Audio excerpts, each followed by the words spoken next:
our website, networkedforchange.com/convenings.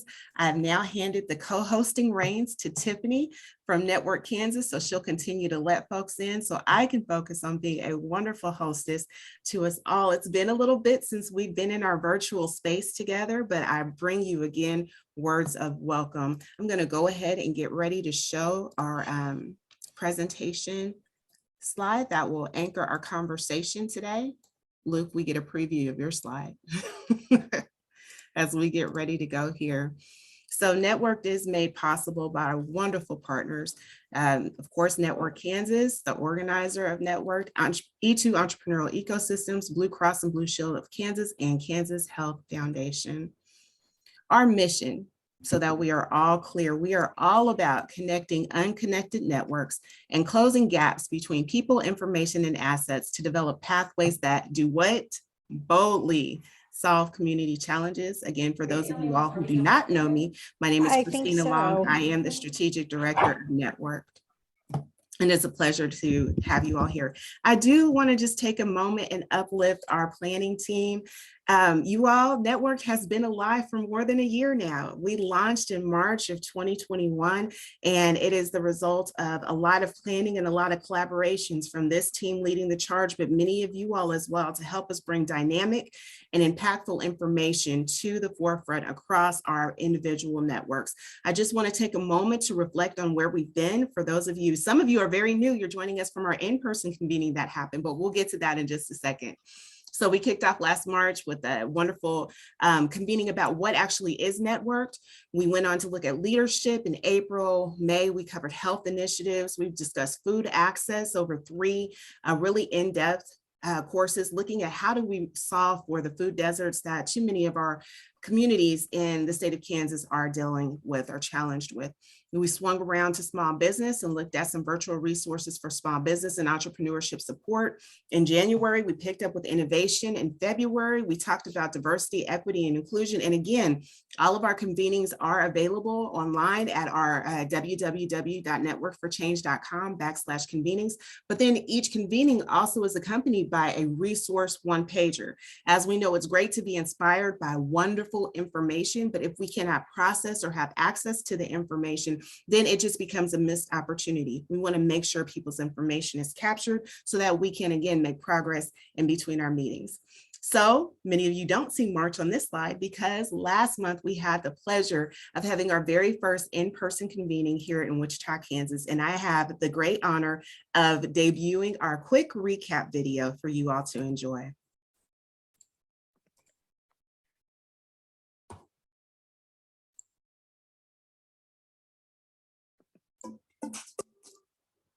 Oh, sorry.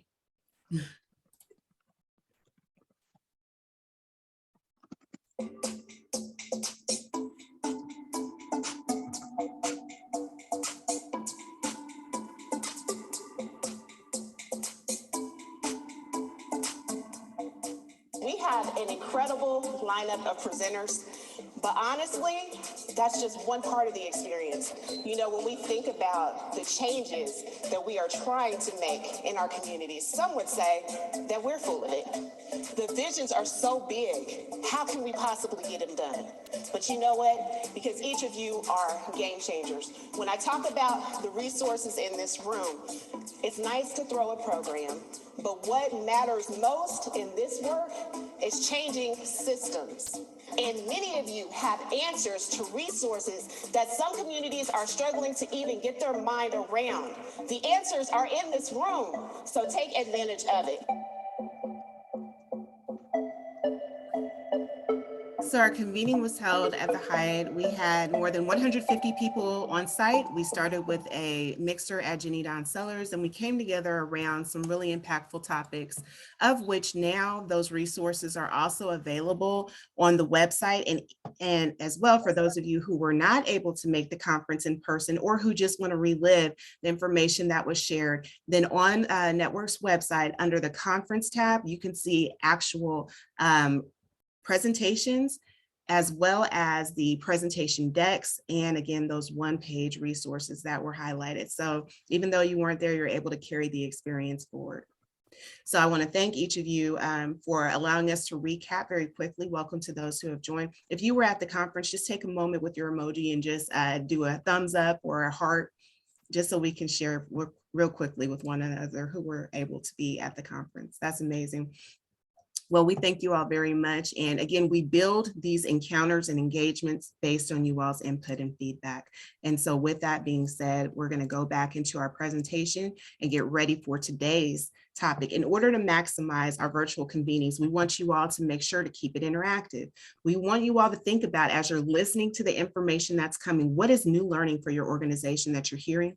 What is a question you have as a result of the presentation? And most importantly, what will you do with what you've learned? Today's presenters, we're very pleased to be able to recognize Don Mackey. Don Mackey is with E2 Entrepreneurial Ecosystems, which is also affiliate of NetWorked Kansas. A reminder, please go ahead. I'm getting some feedback, so go ahead and mute yourself so I don't hear me coming back at me.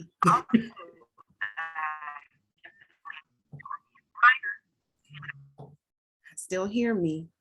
Okay, I'm gone. Only you all should hear me. I don't want to hear my voice. So Don Mackey is with E2 Entrepreneurial Ecosystems, and he is a wealth of knowledge. He's going to be leading a wonderful conversation today about empowering data and community development. And joining him in this effort, we've got Luke Mayhem with Republic County Economic Development, and also Sarah LaRoche. Sarah is my colleague over at NetWorked Kansas as well, and they're going to help amplify today's conversation, again, as we look at empowering data and community development. With that, I am going to stop our share and just encourage Don, Luke, and Sarah real quickly if you want to bring words of welcome before we transition to your presentation properly. Don, we'll start with you. You bet. Well, good afternoon, everyone. It's great to be with you. I see a lot of faces. A shout out to Tara, who has the courage to join E2 and do some work with us. Great to be with you today. Thank you, Don. Luke? Hello, everybody from Cortland, Kansas. Kudos to those who know where that's at, and good to see so many people very familiar with, so excited. Welcome, everybody, and I want to thank Christina for her fantastic job of coordinating and facilitating this. I would not be anywhere near as talented as she is to pull something this amazing off. So welcome, and I look forward to sharing with you. That is awesome, you all. Thank you so much. We'll go ahead and pull up your slides, and I'll allow you all to take it away. Just as a reminder, feel free to say next, and I'll be happy to advance your slides.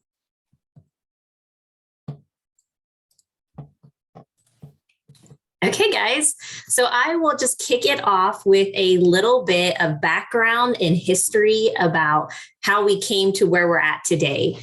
So a little bit of history of NetWorked Kansas is we were created from the Kansas Economic Growth Summit of 2004.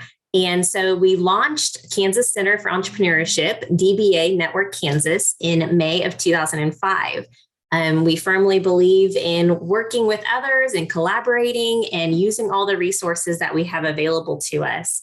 Our mission is to promote an entrepreneurial environment throughout the entire state of Kansas. This isn't just one portion of the state, it's everybody. We feel that everybody should have the same access to resources all across the state. So the first part of that was creating what we now call the Impact Investment Center, a central portal for people to get connected to resources all across the entire state of Kansas. We try to connect them to expertise, education, and economic resources. Next. So in 2007, we created what we call the E-Community Partnership. And that's what we're going to be talking a little bit more about here today with Luke and Dawn. But the E-Community Partnership is an on-the-ground game where we connect with communities all across the state of Kansas that have made an effort or a commitment to focus on entrepreneurship as an economic development method. So the next slide, you'll see the map of all of our e-communities. And we're a little bit partial, a little bit judgmental, but we feel like these are the elite communities all across the state of Kansas. But these are who we get to work with on the ground level. We get to see some of their problems and their challenges, and we get to work together to find solutions for those. So the next slide, you'll see how we kind of work together. It's a partnership, it's a collaborative effort, but we have kind of two sides. We've got a loan fund side to fill in in the need for funding for these entrepreneurs as well as the program side. So we don't want to be a bank. There's lots of banks out there that can fill that need. We want to holistically help the entrepreneur and the small businesses and create an entrepreneurial ecosystem. And we realize it doesn't just take money. Money doesn't solve all the problems, but programs and education and connecting the resources together, it's a beautiful process. So the and more on this slide is what we're going to talk a lot about more. Sometimes it gets stuck or lost in the and more, but wait, there's more. It sounds like an infomercial. But the and more is also kind of the meats and the bones. There, it's an unlimited category there that there's not a limit on what it can be. So to talk about both sides a little bit, the next slide, we're going to show you a little bit about the loan funds. And we're not focusing on e-community, so I'm going to kind of breeze through some of this. But we provide our e-communities access to funds that they get complete control over. NetWorked Kansas sets the boundaries, and as long as the e-community plays within that boundary, we're absolutely fine, and we want to empower them to utilize all of their resources and education and experience and knowledge of these entrepreneurs to do the right thing. And we continue to find partners to help make this partnership even better. And this year we've received a Patterson Family Foundation grant that helps offset a portion of the e-community loan as a grant. What an amazing opportunity for a for-profit business to receive a portion of their needed funds in a grant portion. So you think if we're giving all of the control of loan funds locally, sometimes you come to the conclusion that they've got to be poor loans. If you go to the next slide, you'll see a summary of our loans for our e-community, and you'll realize that they're fantastic numbers. We firmly believe that empowering the local community is the recipe for success. Those individuals, after you take off that banker hat and you look at that business holistically and you look at everything that they're bringing to the table, it might not make sense on paper, but the community knows that it truly makes sense. So empowering the community to make those decisions gives us a very strong portfolio in our e-community partnership. So the next slide, we're going to talk a little bit about the programs. We're not just a bank. We don't just do the gap financing, but we also have these programs that we have vetted that can make an impact all across the state of Kansas. Large cities, small cities, urban, whatever it may be, we strongly feel that any of these programs can be replicated all across the state of Kansas to make a tremendous impact. So we call them our board certified programs. It's just a title that we put on it and says that we support these programs. But again, if you go to the next slide, it's the and more category that really is the meats and bones. This is partnering with our communities where they need us to partner. It could be working on something that they've got going on just specific to their community. It's not a statewide initiative, but it's a community thing and it's important to them. This and more category allows us to work with them.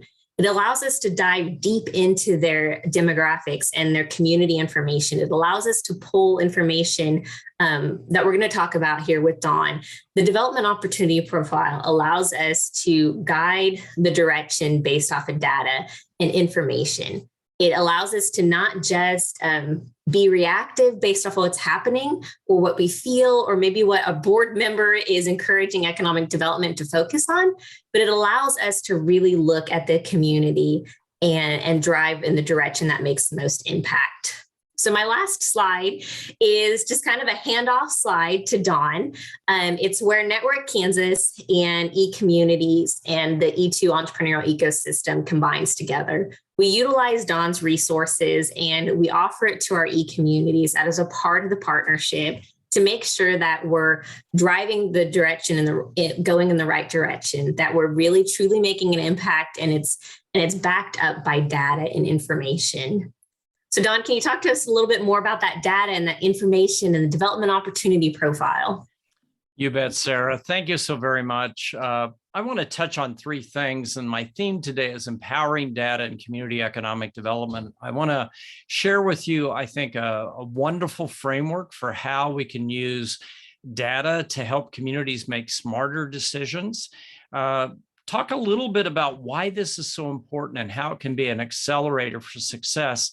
And then I'm going to share some lessons from Klamath Falls, Oregon. And then, of course, Luke's going to share their experience using some of these tools in Republic County. So let me go back to Janet Topolsky with the Aspen Institute. She developed this framework, probably 2 decades ago, and it is framed around 5 key community development questions. And we find this framework really useful, not only in the field of economic development and entrepreneurship, but can be useful to you in your sectors and your works with communities, both urban and rural. And it begins with who lives in our community. And we think this is a really important question. Now, we may think we know who our residents are, but by delving into the data, both the quantitative, which is the numbers, and the qualitative, the descriptions of the people who live in our community, we can begin to understand who's engaged, who's not engaged, who's at the table, who's marginalized. That becomes important as we try to build communities that meet the needs and aspirations of all residents. The second is, how are our residents doing? And this is critically important. In today's economy, we may have a thriving community on the surface. And I always use the example, I'm based in Lincoln, Nebraska, a very prosperous, small metropolitan area. But over half of our children are food insecure. And so there's a question, are our residents doing well? Is the economy creating those opportunities for all? The third question is how the economy is doing. And in many cases, we may have an economy that's growing in multiples, generating a lot of gross domestic product. But again, coming back, it may be not serving the needs of certain members of our community very, very well. The fourth question is, how is our community doing? And this really speaks to not only do we have great parks, schools, healthcare, the things we need and want to make our community a great place to live, work, and play, but also what is the culture of that community? Is it welcoming? Is it open to diversity? Is it embracing the kinds of changes that it's going to take to make that happen? And then finally, kind of coming back to an entrepreneurial mindset, what are our genuine development opportunities and assets? So let me talk next about what we call the why.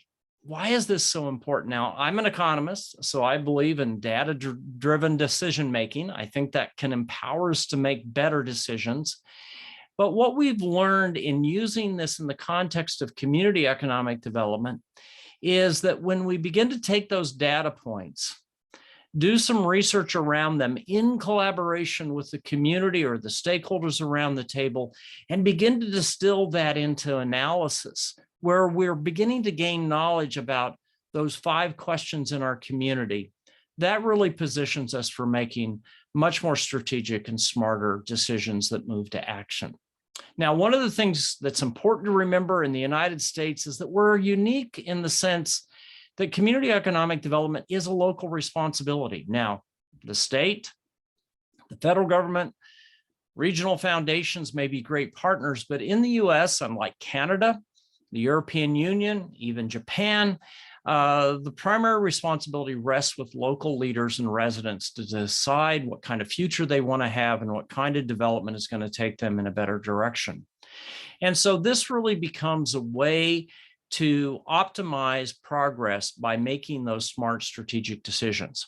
Now, another reason why this is important is I think it's a risk management strategy. Now, whether we're working with an organization or an entrepreneur, having good information, understanding what that means allows us to manage our risk better. And of course, for communities, for individuals, for organizations, there's a high price with failure. So when we can moderate that risk with good information, it positions us for greater success.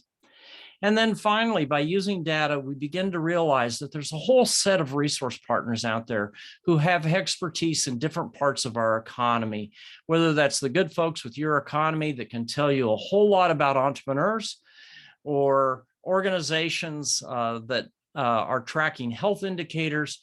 These become resources that can really educate a community and empower a community to action.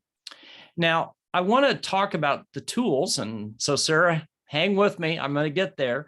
And I want to do that through the context of Klamath Falls. And so before I jump into this, let me just give you a little bit of an idea of Klamath Falls, Oregon. It's in South Central Oregon.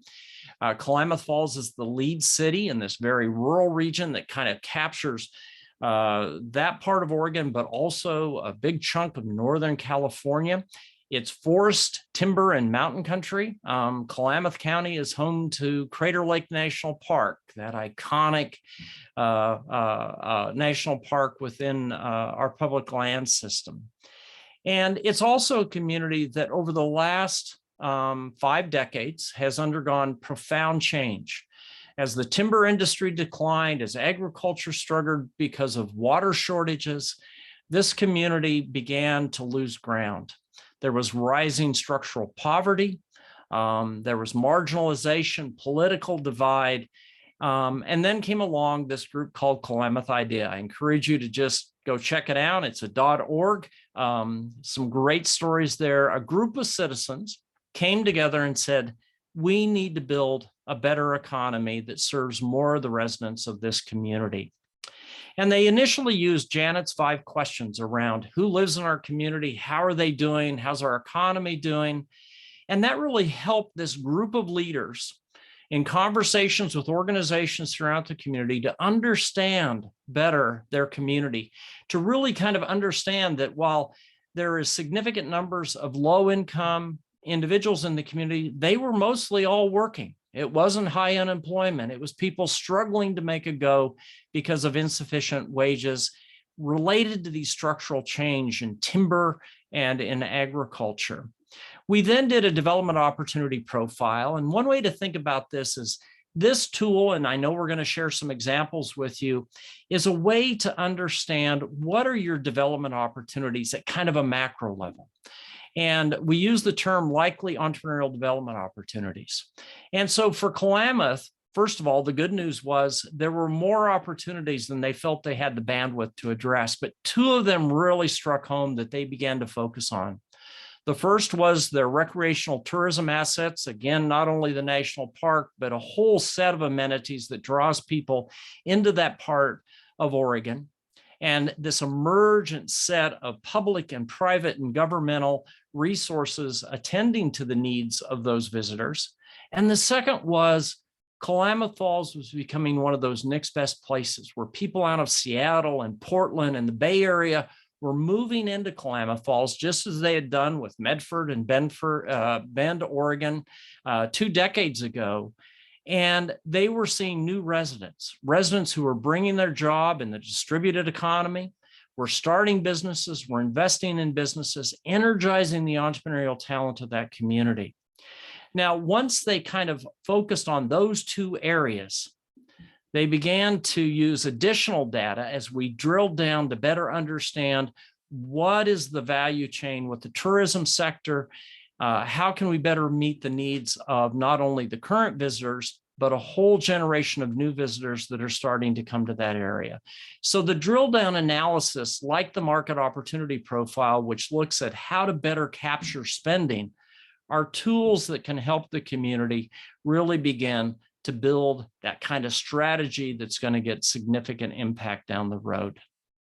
Now, one of the things that happened is because of this work, Klamath Idea was able to raise money, gain community support, hire staff. One of the people they hired was Justin, who is what they call their entrepreneurial concierge. He works full-time, doing nothing more than going out and visiting businesses in these targeted areas, building relationships, figuring out what they need and want, and then going back into their ecosystem to find the resources that can make a difference in those particular ventures in the community. So that's kind of what I wanted to share today, is a bit of a story, a bit of a framework, a bit of a why this is very important. And then I'm going to turn it over to Luke to talk more about the experience of using some of these tools in Republic County, Kansas. Luke? All right. Thank you, Dawn, for that overview. And Sarah. Sarah is our e-community coach for our region, so we get to work with her a lot. And I've worked with her quite a bit in the last few years. Republic County is in north central Kansas, straight north of Wichita, near Nebraska. We're a county about 4,600 people right now. We have 8 communities. One is 2,000 people. The others are around 300 to 100 people. We had 2 communities increase in the census the last decade, so that's pretty impressive for the lack of housing that we do have.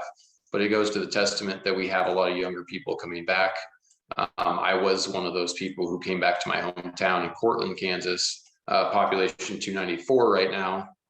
And it's been an interesting transition. We have had a renewed interest in economic development. We went through a period of a lot of directorship turnover, and I've been with this organization for the last 12 years. And within our office, we've had the director position. And we joined NetWorked Kansas in 2014. Back when I just like the youth entrepreneurship component of it.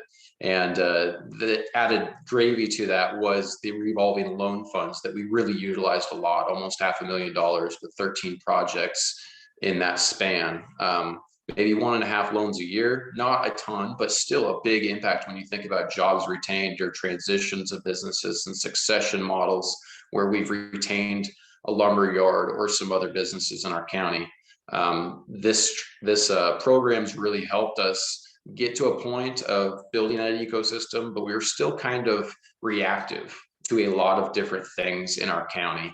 And we really got a bigger boost with a full-time budget in 2016, and this really set the stage for helping us value the market opportunity profile and the development opportunity profile in our county, because we had to sit down as a board and say, okay, we only have one person, and out of all the things we can do, what do we want to do?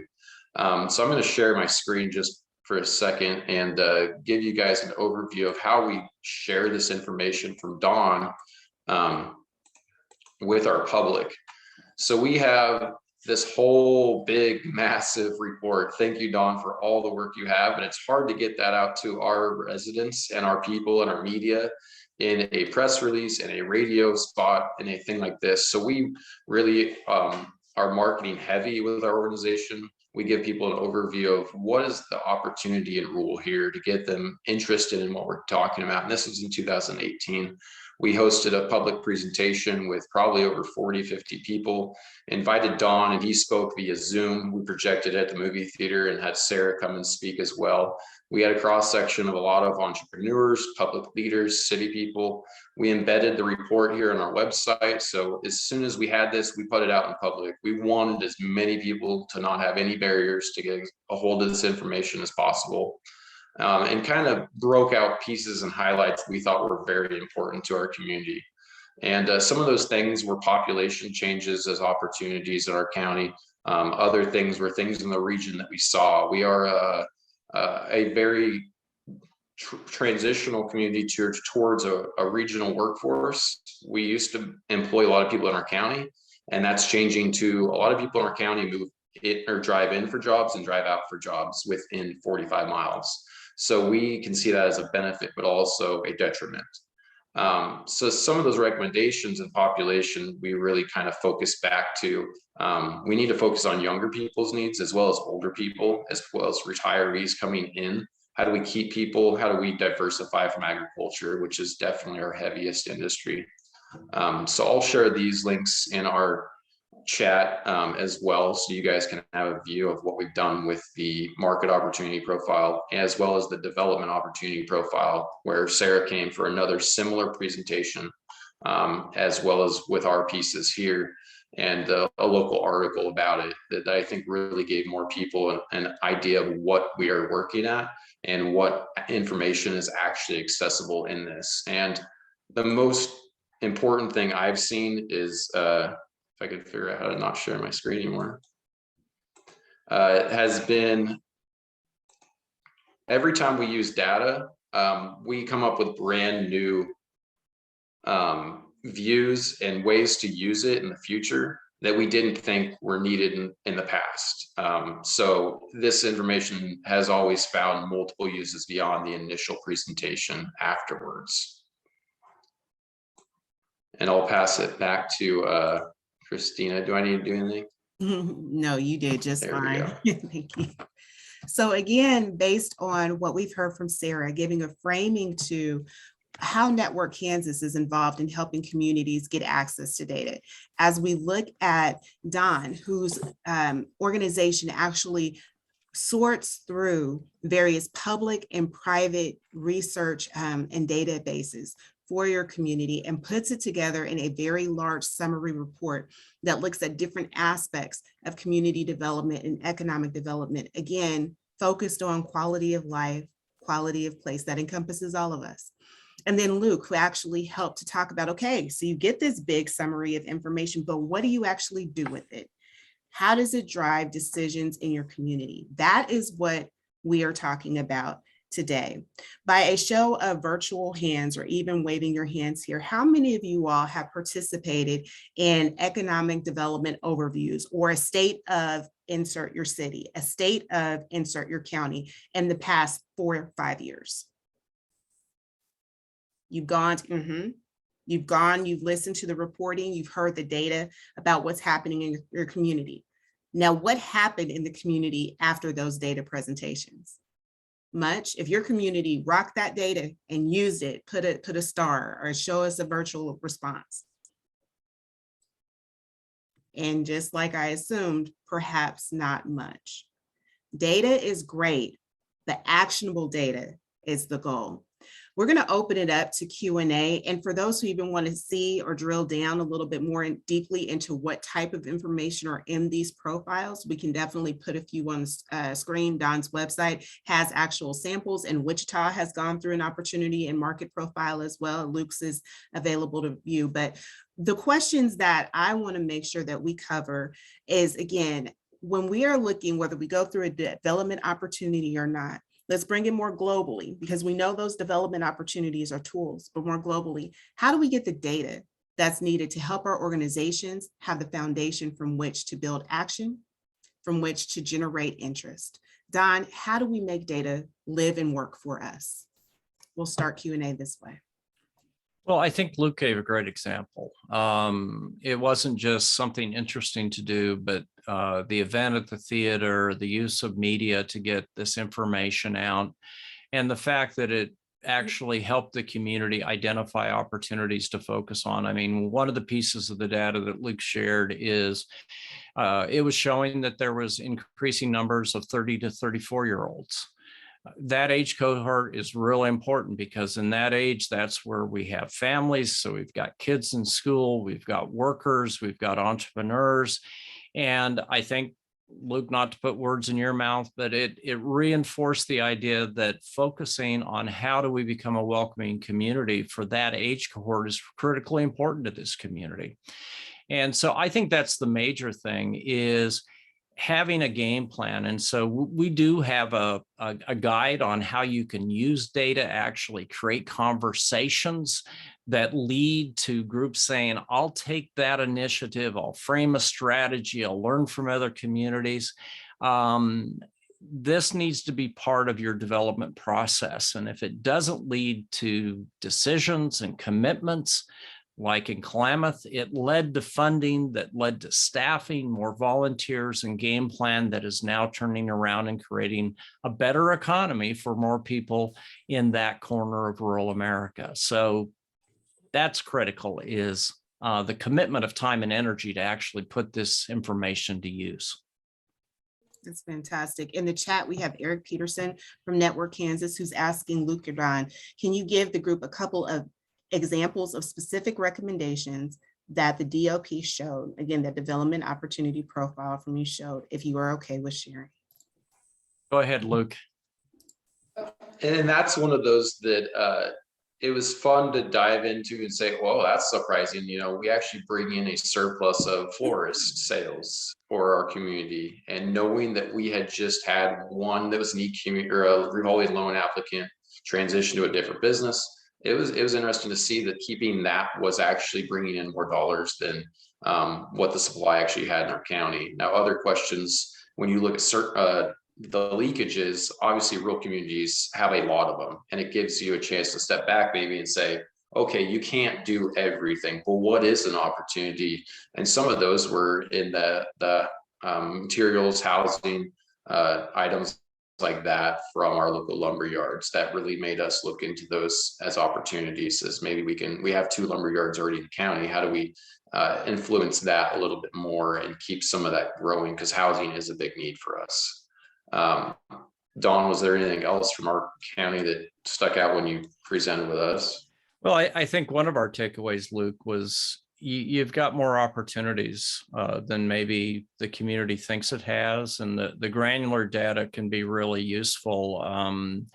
I know some of you don't work in the entrepreneurship area, you're in other fields, but for example, in Northwest Missouri, the Mosaic healthcare systems using data like this to better understand what is being spent on not only healthcare, but wellness, and looking at what they're capturing, where there's gaps geographically, because again, we can get more granular to the sub-community level.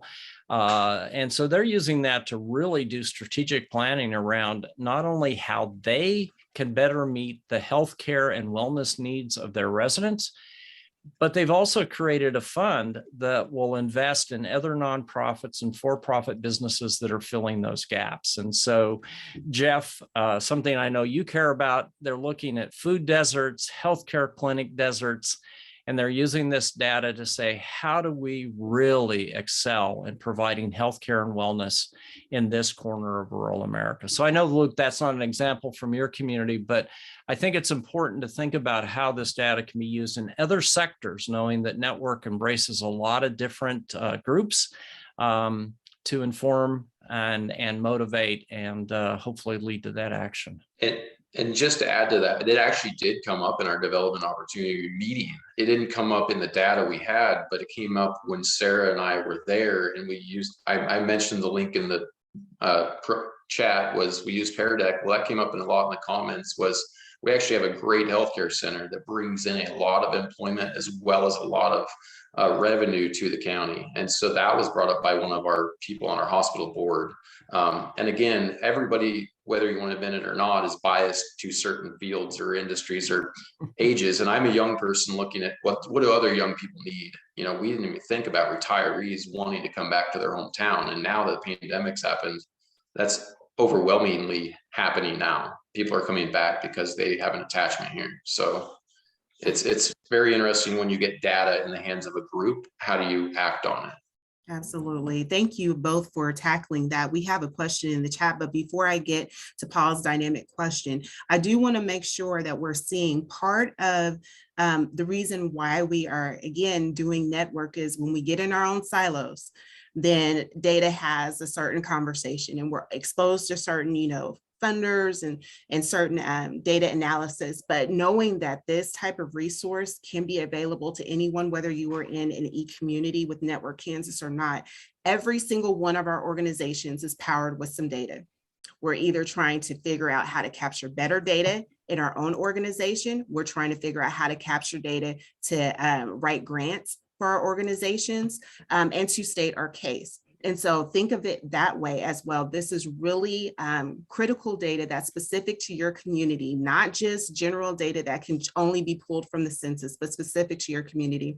And it's pertinent for rural communities as well as urban. In Wichita, because there are so many, because we have a larger landmass, what we did with our profiles was we drilled down on certain zip codes. So we looked at 67214, we looked at 67208 and one other zip code analysis that gave us some more information as we're looking at how do we create a case for more inclusion and entrepreneurship through the tools and resources we had at that particular time when the profile was created. So just wanted to share that as well. Going to the chat, Paul has asked, he is a master's student in business and analytics at WSU. And I'm only reading in case there's some people by phone and don't have access to the chat. I know we all can read. Anyway, he's a sustainable development enthusiast. His question is, do these community data analytic platforms distinguish how different sources of funds perform on social impact indicators? As in, do certain kinds of funding, TIF funds, CDBG funds, revolving loan funds tend to produce more equitable outcomes than others?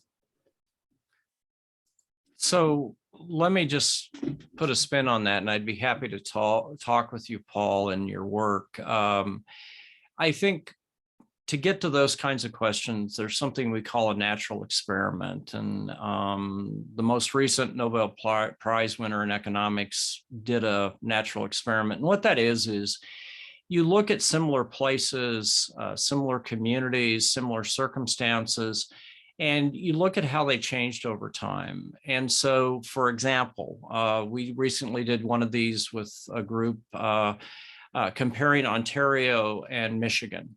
And we looked at nearly a 40-year period of time. And in Canada, in Ontario, there's a real strong emphasis on what we might call equitable development. Is economic development actually creating opportunities for a broader diversity of people in our communities?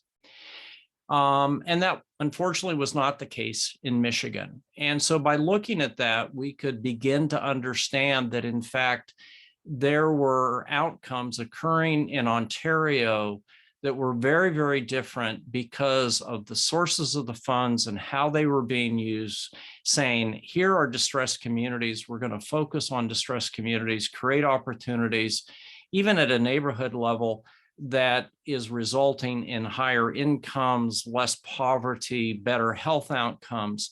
So it's hard to look at a current set of data and get that kind of insight, but oftentimes we can go back and look at comparable communities that made different decisions and how they performed. So if you're interested, our current case study of Ord, Nebraska, a community of 2,000, really begins to show how that community, by making different decisions, has created a much better community in terms of its outcomes for its residents. And so happy to share some of that. That's fantastic. Any other questions from anyone? Any ahas, any takeaways? Luke, I see you coming off of mute. If nobody had a question, I just wanted to add something I forgot to mention, was that we actually, after the first market opportunity profile, had a strategy session with a facilitator with our board to really nail down priorities. I knew what mine were being the director, but I wanted my board to share with me, as well as we got some feedback from the public. So this information could be a jumping off point, getting conversation started. What are your priorities as an organization? And then from there, the decision-making process moving forward with limited budget, limited hours was easier because we knew our top 3 priorities. And that actually has helped us go deeper into those topics like entrepreneurship or housing, and kind of find partners and other people to help alleviate those other issues. We weren't trying to lift it all ourselves. So organizationally, that kind of helped us narrow our focus a little bit more, even though we were going deeper into a topic. That was very helpful context, because again, that applies to all of us, strategic planning. Sarah? One of the other things I've noticed from doing these is sometimes the data can combat some of the negative narrative that we see on newspaper or headlines. Western Kansas or rural communities are just aging their old people. But when you look at the data and the actual information, that is a fantastic narrative. They have a lot of the income, and we can provide resources and focus on that area and really embrace those things that sometimes you only see in a negative light. But using data, you can look at the whole story, not just a small part of it. Data really can show you pros and cons, and gives you that clear direction to move forward.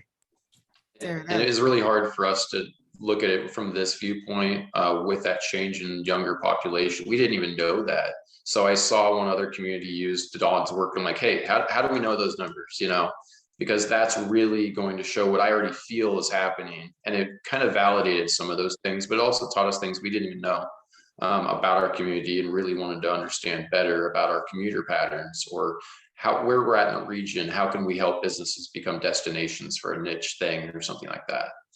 Yeah, that's fantastic. I'll swing it around to Don for a final word, because what you all have just shared, Sarah and Luke, those are really great concluding remarks from you two. So I appreciate that. Don, final word from you. Well, just thank you for your time and interest. You know where to find us. Again, we have some standard resources that are available. And as Sarah indicated, if you're an e-community, you get those. But if you're not, there's ways we can work with you to bring this kind of information to bear. And the only other thing I would mention is, you know, when we bring data to a group of entrepreneurs, let's say in a Main Street district, and they begin to look at what people are buying and what they're spending on in that Main Street district, and they look at what they're doing, those can be really fun events. It can be really energizing. And so this doesn't have to be, you know, wonky data analysis. It can be simply sharing some information with your restaurateurs in your Main Street around who are your consumers? What are they spending on? What could I do differently to create a better environment, a destination downtown? So think about some of those fun ways to use this data to create conversations. Trust me, if you do that, it's going to spark some energy that's going to lead to some action that's going to make a difference in your community. Don, we've been hanging around each other too much. You stole some of my talking points. My goodness. That'll work. That'll work. Again, data is not dull. One of the big takeaways, data is not dull. Use it to inform your efforts, your initiatives, and you have resources to borrow words from Luke as well, to make the lift not as heavy. We don't have to do the entire lift. We can work collectively again to help boldly solve community challenges with better informed data. So thank you all very much for, again, giving us the feedback and input that you want to hear more about how to make data more viable, more vibrant for your organizations. Of course, you know, this information is packaged as a one-pager on the Network for Change resources tab. And I'm just going to take a minute because some of us are visual learners and I want to be able to showcase the website. Now let's see if I can get here easily, because Zoom does not like multiple shares and multiple clicks. No, it's not going to be easily done. So that's fine. Again, we'll put the link in the chat. You all will be able to take a look at that, and please share it. Please share it with your organizations as well. Let's go ahead and go back into our presentation and be thinking about, as we continue to grow our network of networks that comes together in this partnership for community investment, be thinking about other connectors, other conveners, those who are contributing and making major differences in their communities. These touch points in our convenings allow us not only to learn and know about other tools, but even more importantly, the creators of these tools. You don't have to guess. We are not 6 degrees of separation. We are right here. So come and activate with us and bring others in the network as well. I did do a screenshot. See, I was thinking in advance. So I did a screenshot of our resources page. Every resource that we've had is a brief description, and you can click on a download PDF, and it's just one pager that you can use in your organization, or you can share with others to continue to grow the network.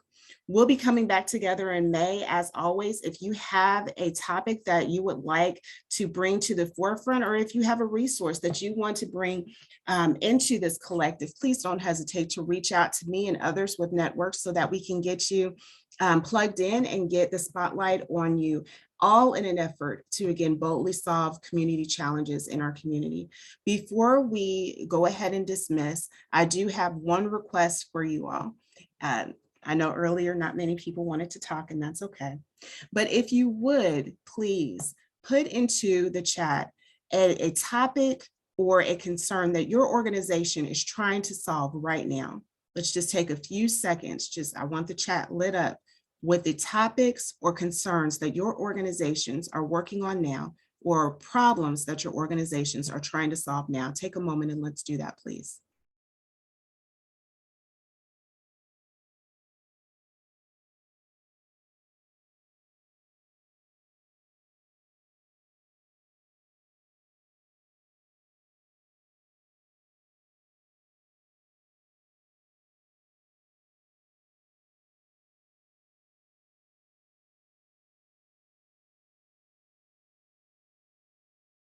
Keep them coming, keep them coming. So I see here Building capacity for business owners, absolutely. Housing, upkeep of existing stock, development of new rentals and homes, supplier diversity is one that I put. And the lack of interest by large company, me and Lazan, we got to connect, Mr. Grace. Community development capacity in redlined communities in Kansas, impact investing downtown. We're going to be having a virtual convening on impact investing. All right, we're going to drill down there, finding daycare staffing, providing living wages. You all, there's so many of us who are working on some of the same topics, some of the same issues. Let us grow stronger and unite and help one another in this effort. We are only disconnected, if you want to use that word, by a few miles, but we are connected, period, in the work. So let's make this happen. I want to thank each and every one of you for spending time with us today. Thank all of our presenters. Be on the lookout for our May convening topic, and we look forward to connecting to boldly solve challenges together. You all have a few minutes back on your day and take very good care.